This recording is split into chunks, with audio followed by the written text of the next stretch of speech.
Curriculum studies کا second domain curriculum history.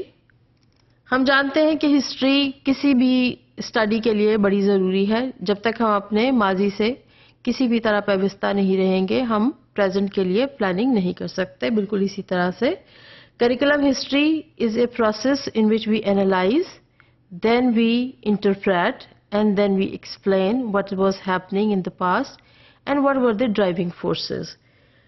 Curriculum کو develop کرتے ہوئے پرانے زمانے کی تھاٹس اور ان کی پریکٹسز, کس طرح سے تھاٹس کو پریکٹس کا درجہ دیا گیا اور ان کو ایکچوئل کلاس روم میں کس طرح سے اپلائی کیا گیا. It's very important. Now, why do we need to study past? Past is important because it helps us understand present better. زمانہ تبدیل ہونے کے ساتھ ساتھ بہت ساری تبدیلیاں آتی رہتی ہیں, لیکن ایک ماضی سے رشتہ کبھی بھی ختم نہیں ہو سکتا. لہٰذا یہ ضروری ہے کہ آج کی پیدا کی ہوئی تبدیلی کو ہم کل کی کون کون سے محارک تھے جن کے بنا پر یہ تبدیلی آتی رہی اپنے مد نظر رکھیں. At the same time, we better get to know the insights and the issues and the problems which were faced in the past, اور اس کو آج کے زمانے میں ہم کس طرح سے ایڈریس کر سکتے ہیں اور کون سے وہ حالات تھے یا سرکمسٹانسز تھے جس میں خاص قسم کی کریکولم میں تبدیلیاں کی گئیں اور ان کو کلاس روم میں پریکٹس بھی کرایا گیا. We also get to know through the study of past کہ کون سی ایسے فیکٹرز یا کون سے ایسے محارک تھے جنہوں نے تبدیلی کو یا تو اسٹرینتھن کیا یا اس نے اس تبدیلی کو سپورٹ کیا یا اس تبدیلی کو ٹوٹل روکنے کی کوشش کی. یعنی کچھ فورسز ایسی ہوتی ہیں جو کسی بھی تبدیلی کو ہنڈر کرنے کی کوشش کرتی ہیں اور they create obstacles for any kind of change in the curriculum which is being taught. Now, by learning about the past, we get to know the kind of actions we need to know and we need to act upon to analyze the situation in the present.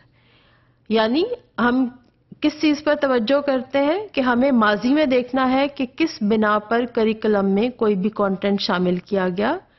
ماضی میں اگر تبدیلیاں کی گئیں تو ان تبدیلیاں کرنے کی کیا وجوہات تھیں اور ان تبدیلیوں کو زمانے کی تبدیلیوں کے ساتھ ساتھ کس طرح سے اسٹرینتھن کیا گیا اور کس طرح سے کچھ کانٹینٹ کو نکال دیا گیا. کون سے فیکٹرز تھے جو کریکولم ڈیولپمنٹ یا کریکولم میں مختلف کانٹینٹ کو انکلوڈ کرنے یا ایکسکلوڈ کرنے کے لیے بنیادی درجہ رکھتے تھے, اور اس کے ساتھ ساتھ ہمیں اپنے پریزنٹ میں یا پریزنٹ کے سرکمسٹانسز یا حالات کو دیکھتے ہوئے یہ ڈیسائیڈ کرنا ہے کہ ہمیں فیوچر کے لیے پلاننگ کس طرح سے کرنی ہے.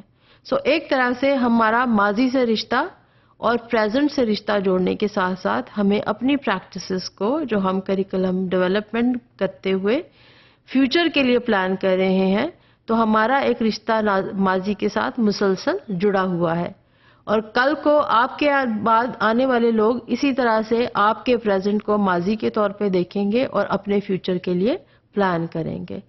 سو یہاں پر ہم کریکولم ڈومین 2 یعنی کریکولم ہسٹری کے بارے میں جانتے ہیں, اور اب ہم دیکھ سکتے ہیں کہ کریکولم کو جب ہم ڈیولپ کریں گے تو اس میں کس طرح سے اس ڈومین کو چینج کیا جائے گا.